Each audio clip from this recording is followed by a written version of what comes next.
Umbuthano wokuhlonipha isishoshovu somzabalazo uMama U-Albertina Sisulu osingathwe ngosuku lokuzalwa kwakhe uqale ngokubekwa kwezimbali ethuneni lakhe emathuneni aseNuclear. Okuqaphelekile ungabonakali kalindiwe Sisulu kulo mcimbi oyindodakazi kaMama uSisulu, kodwa umndeni uthi ungabibikho kwamanye amalungu omndeni akusho ukuthi kunezinkinga. My mother Lindiwe wouldn't have missed this for the world. You may know that her parents and herself dedicated most of their lives to the struggle and the movement. It's unfortunate that she could not make it.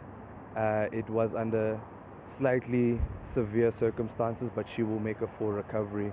Unobhala Jikelele weANC uFikile Mbalula unxuse abantu besifazane eqenjini ukuthi behambe ezinyathelweni zesishoshovu zomzabalazo ezifana nomama uSisulu. Ngenye imini sifuna omama bangobe ngo-national chairperson. Anikhaphanga thina apha. Nize nizophatha nani.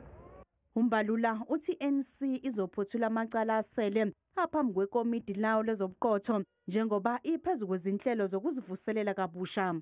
Gone are the days when ANC members will wear T-shirts to support comrades who are faced with corruption charges. Isigungu esiphezulu se-ANC kuzwelonke kulindeleke ukuthi sihlangane ngempelasonto ukudingida ngezindaba ezahlukene eziphathelene neqembu.